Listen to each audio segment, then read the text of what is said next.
Hey, everyone, I need to vent because I'm losing my mind over what just happened. Never thought I'd be posting here, but when your own mother steals from you, where else do you go? This isn't some minor misunderstanding or family spat, it's full-on betrayal, and I'm stuck between being furious and completely gutted. I, 35F, am the CEO of a cloud security solutions company in Seattle. I've built this business from scratch over the last 7 years, and it hasn't been an easy journey. When I started, everyone told me I was crazy to leave my stable job at a major tech firm. The security market is oversaturated, they said. You'll never compete with the big players. But I knew there was a gap in the market for specialized solutions focusing on small to medium-sized businesses. Now we employ 50 people, have a solid client base, and our revenue has been growing steadily year over year. But this success story isn't just about business acumen or market strategy. Every penny I've earned, every contract I've secured, came from learning early in life that I could only rely on myself. You see, my childhood taught me some harsh lessons about trust and family, lessons that I'm apparently still learning. I was 7 when my parents split up. They sat me down in our living room. I still remember the way the afternoon light cast shadows through our lace curtains, and delivered the news with this eerily calm demeanor: we still love you, but we don't love each other anymore. No screaming, no drama, which somehow felt worse. I sat there clutching my stuffed rabbit, Mr. Hoppy, while trying to process that there would be no more family movie nights, no more Sunday pancake breakfasts, no more us as I knew it. My dad moved into a small apartment in a different part of Seattle, and I started the 1 week here, 1 week there routine. Dad was steady and reliable, making sure I had everything I needed. He'd help me with homework, take me to soccer practice, and always made time for our weekly daddy-daughter pizza nights. Even when he was exhausted from work, he never once made me feel like I was a burden. Mom, though? That's where things get complicated. She started dating Greg barely 3 months after the divorce was finalized. I remember the first time I met him, he came to pick her up for a date, wearing an expensive suit and flashing this bright white smile that never quite reached his eyes. Within 6 months, he had moved in, bringing with him his collection of pretentious art pieces and his constant talk about his real estate empire. Then came the pregnancy announcement. Mom and Greg gathered everyone, including my dad, who they'd insisted should be there, to share their wonderful news. I can still picture Mom's face, glowing with excitement as she announced they were having a baby.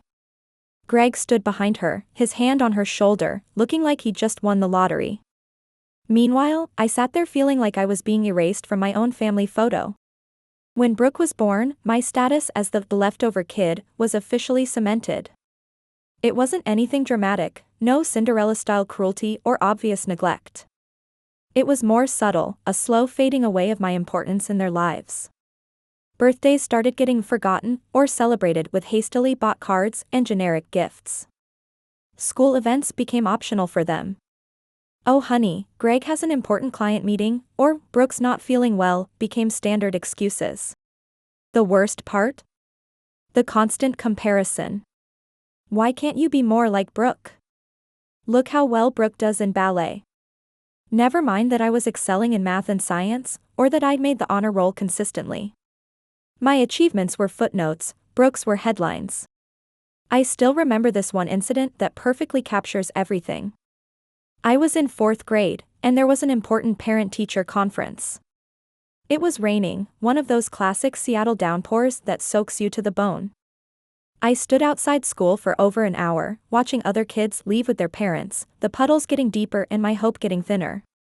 When I finally called Mom from the school office, her response was casual, almost bored. "Oh, was that today?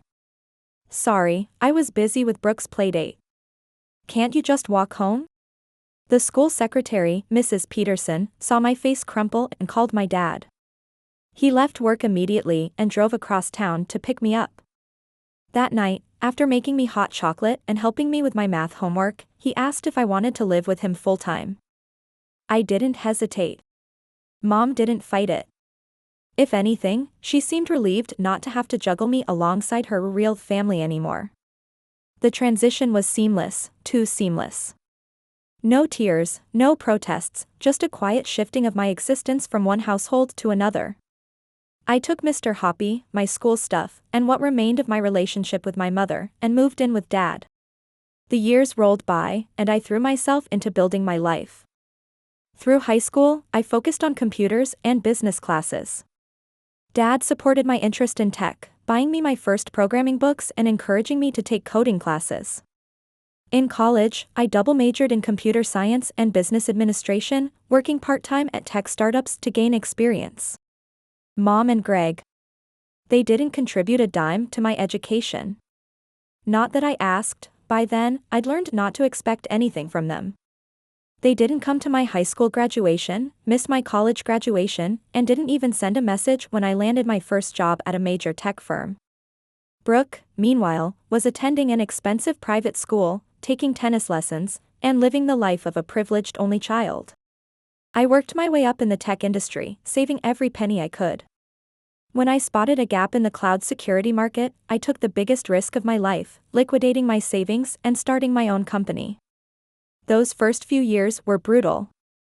18-hour days, instant ramen dinners, and a tiny apartment where my office was also my bedroom. But gradually, things started clicking. We landed our first major client, then another, and another. The company grew from just me to 5 people, then 15, then 50. Through all of this, Mom and Greg remained distant figures in my life, appearing only through occasional social media updates about Brooke's achievements. Until last month, when my phone lit up with a call from a number I hadn't seen in years. "I've been thinking about you," Mom said, her voice dripping with a sweetness I hadn't heard since childhood. "We should have dinner. I miss you so much." She said it like we'd spoken last week instead of practically a decade ago. It threw me off guard.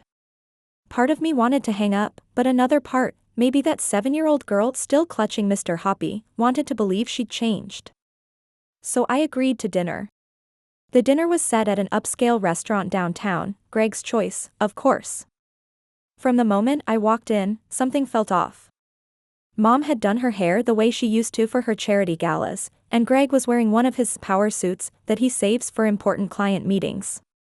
Brooke was there too, dressed like she just stepped out of a fashion magazine, but barely looking up from her phone. The interrogation started subtly. "So, how's the company doing?" Greg asked, swirling his overpriced wine. "The tech sector's been pretty hot lately, hasn't it?"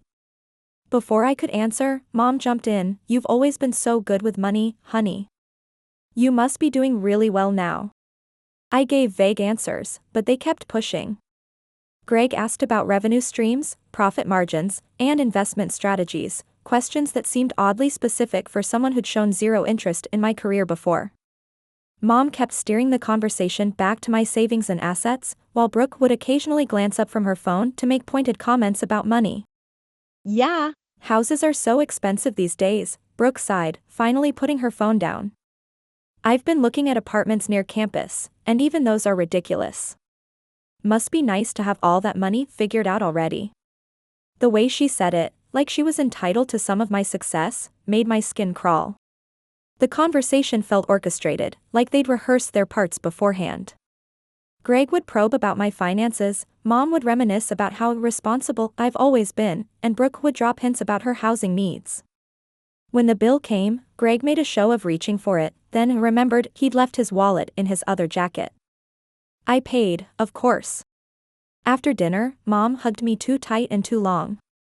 "We should do this more often," she said. "Family is so important." Greg nodded enthusiastically, while Brooke just rolled her eyes and headed for their car. That night, something nagged at me enough to check my accounts. Everything looked normal, but I couldn't shake this uneasy feeling. I doubled my password security anyway, just in case.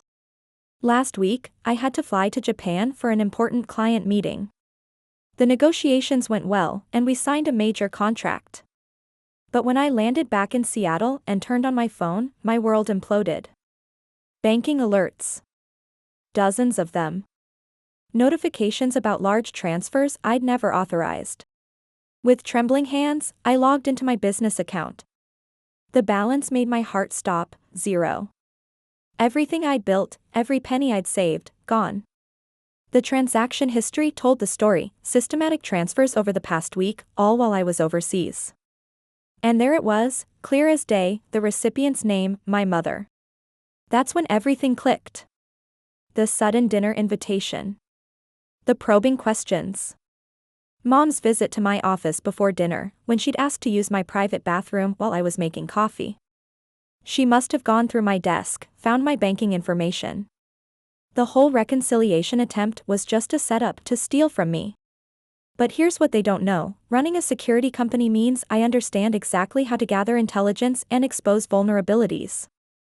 And over the past few days, I've been doing some digging of my own. Greg's real estate empire? Turns out it's built on creative accounting and questionable client relationships. He's been manipulating property valuations and using inflated numbers to secure investments. Nothing explicitly illegal, he's too smart for that, but definitely not the kind of business practices his high society clients would appreciate knowing about. Mom's position on 3 different charity boards? I've found some interesting discrepancies in the donation allocations she's been overseeing. Again, nothing criminal, but certainly enough to raise serious ethical concerns among her fellow board members. And Brooke? Her perfect social media presence and carefully curated image as the successful daughter of a prestigious family? All of it depends on her parents' reputation staying intact.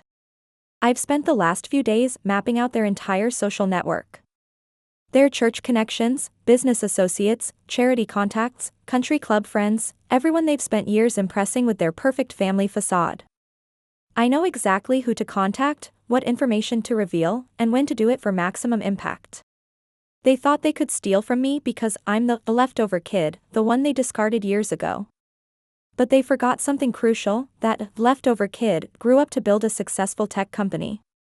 I have resources, skills, and most importantly, nothing left to lose when it comes to them. I'm not going to involve the police. Legal justice isn't what I'm after. I want something more permanent, more devastating. I want to dismantle the social standing they value so much, piece by piece, until there's nothing left of their carefully constructed image. The plan is already in motion. Next week, their church is hosting its annual charity gala, where Mom is scheduled to give a speech about family values and moral integrity. The timing couldn't be more perfect. I've prepared detailed dossiers filled with evidence of their duplicity, financial records, email trails, documented patterns of manipulation.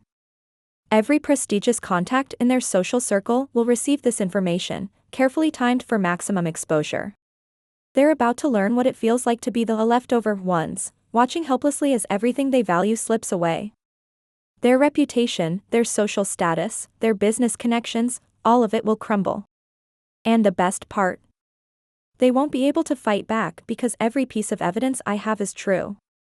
Their own actions will be their undoing. I'll keep you updated on how this unfolds. But one thing's for sure, they're about to discover that the child they discarded grew up to be someone who knows exactly how to hit them where it hurts most. For years, they taught me that I wasn't worth keeping in their perfect family. Now I'm going to teach them about consequences, and this lesson will be one they'll never forget. Update 1. Hey, everyone, thanks for all your support on my original post. It's been a week since I discovered the theft, and I've got some significant developments to share. First, my data analysis team has uncovered more than I initially expected. While combing through Greg's business records, all publicly available, of course, we found a pattern of suspicious property valuations. He's been using the same 3 independent appraisers for all his development projects. Turns out these appraisers have unusual connections to his former business partners. I've already anonymously forwarded this information to his largest current client. The charity boards my mother sits on? I discovered she's been directing priority donations to organizations where Brooke conveniently gets internship opportunities. Nothing technically illegal, but definitely unethical. I've compiled a detailed report of these coincidences spanning the last 5 years. My first move was subtle. I sent an anonymous email to 2 board members, expressing concerns about potential conflicts of interest in donation allocations. The response was immediate: they've scheduled an emergency board meeting for next week. Greg tried calling me yesterday. When I didn't answer, he left a voicemail. Listen, there's been a misunderstanding about the money. Your mother was just trying to help Brooke. We can work this out as a family. Call me back. Then my mother started texting. Please, honey, let's talk about this. We were going to tell you about borrowing the money. Brooke really needed help with her housing situation. Don't do anything rash. The most interesting development came from an unexpected source. One of Greg's former employees reached out after seeing my social media post about investigating unethical business practices. She shared some fascinating emails showing how Greg manipulated property values to secure loans. I've added these to my evidence file. I also discovered that Mom and Greg have been living way beyond their means. They've been maintaining their social status through a complex web of loans and leveraged assets. Their entire lifestyle is basically a house of cards, and I know exactly which card to pull first. Tomorrow is their church's finance committee meeting. A detailed document about their creative financing will coincidentally arrive in every committee member's email just before the meeting starts. Mom's position as committee treasurer should make that discussion particularly interesting. Brooke, meanwhile, has been posting passive-aggressive quotes on social media about family loyalty and forgiveness. She still thinks this is about her apartment. She has no idea that her perfect world is about to crumble. The first real impact hit today. One of Greg's major clients called to postpone their upcoming development project. He tried to keep it quiet, but my sources tell me he was practically begging them to reconsider. This client, coincidentally, sits on the same charity board as my mother. Funny how information spreads in certain social circles. I've also learned that the private school where Mom volunteers, and where Brooke graduated, is doing a routine audit of their donation records. Anonymous tips about potential irregularities can really motivate people to double-check their books. The best part? They can't trace any of this back to me. Every piece of information I'm releasing is technically public record. I'm just making sure it reaches the right people at the right time. Next week is the annual charity gala where Mom is supposed to give her speech about family values. I've prepared something special for that event. The guest list includes every major player in their social circle, making it the perfect venue for phase 2 of my plan. I'll update again after the gala. Something tells me Mom might be too indisposed to give that speech after what I have planned. To those asking if I'm worried about burning bridges, they burned that bridge when they stole my money. I'm just making sure they can't rebuild it with stolen materials. Update 2, quick update on the fallout from last week's events. The charity gala went even better than I expected, and by better, I mean absolutely catastrophic for them. Remember that speech Mom was supposed to give about family values? Well, 10 minutes before she was set to take the stage, every single attendee received a comprehensive dossier about her creative handling of charitable donations. The timing was perfect. She was literally walking to the podium when people started looking at their phones. The whispers spread through the room like wildfire. She made it through exactly 2 minutes of her speech before someone from the board politely but firmly asked her to step down. The look on her face when she realized what was happening, I almost felt bad. Almost. Greg's situation has deteriorated faster than expected. 3 more clients have pulled out of ongoing projects, citing concerns about business practices. His office had to let go of half their staff yesterday. He's been calling everyone in his network trying to save his contracts, but apparently, people aren't too keen on working with someone whose questionable business practices are now common knowledge. The most satisfying development? Brooke's friends have suddenly discovered their social consciences. Her Instagram following has dropped by thousands. Turns out people aren't interested in following a lifestyle influencer whose luxury apartment was bought with stolen money. Her planned spring break yacht trip with her sorority sisters? Mysteriously cancelled. Speaking of the apartment, they're now trying to sell it. Greg's business downturn means they can't afford the maintenance fees. But here's the kicker, no one in their social circle is willing to buy it. The property has become toxic by association. Mom's finally stopped sending manipulative texts and started sending desperate ones instead. Please, we can fix this. We'll sell everything. Just stop whatever you're doing. Greg's messages have turned from threatening to pleading, name your price. We'll find a way to pay you back. The cherry on top? Their country club membership is under review. Apparently, they take a dim view of members who engage in financial impropriety. Who knew? I'll update again when there's more to share, but for now, I'm watching their carefully constructed social empire crumble brick by brick. Turns out the leftover kid knows how to serve revenge at just the right temperature. Next up, their church's annual family charity project announcement. They've headed it for the past 5 years. Let's see if they make it to 6. Update 3, things have reached their breaking point, and the implosion has been spectacular. The church officially removed them from all leadership positions yesterday. The announcement was brief, citing personal reasons, but everyone knows why. They tried attending Sunday service anyway, lasted exactly 15 minutes before the uncomfortable stares drove them out. Greg's business is effectively finished. His office space has a for lease sign on it now. His former business partners are distancing themselves so fast you'd think his reputation was contagious. One of them actually crossed the street to avoid him at the local coffee shop. But the real drama? The internal family meltdown. Brooke finally realized her perfect world isn't coming back. She had to move out of her luxury apartment and back to their house. I heard through mutual contacts that she had a complete meltdown in front of her former sorority sisters, blaming our mother for ruining everything. Mom and Greg are fighting constantly now. Their neighbors have called noise complaints in twice this week. Apparently, Greg's favorite phrase has become, "This is all your fault," while Mom keeps screaming about how she did it for Brooke. The final nail in their social coffin? Their attempt to explain everything at a hastily arranged dinner party with their remaining friends. It backfired spectacularly when Greg, several drinks in, started accusing Mom of being the mastermind behind everything. Mom retaliated by exposing more of his business dealings. Their last loyal friends left before dessert was served. They sent me their first serious offer of repayment today.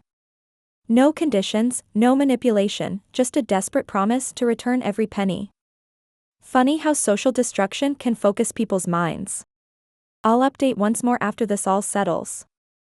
For now, I'm watching their perfect life dissolve like a sandcastle in high tide.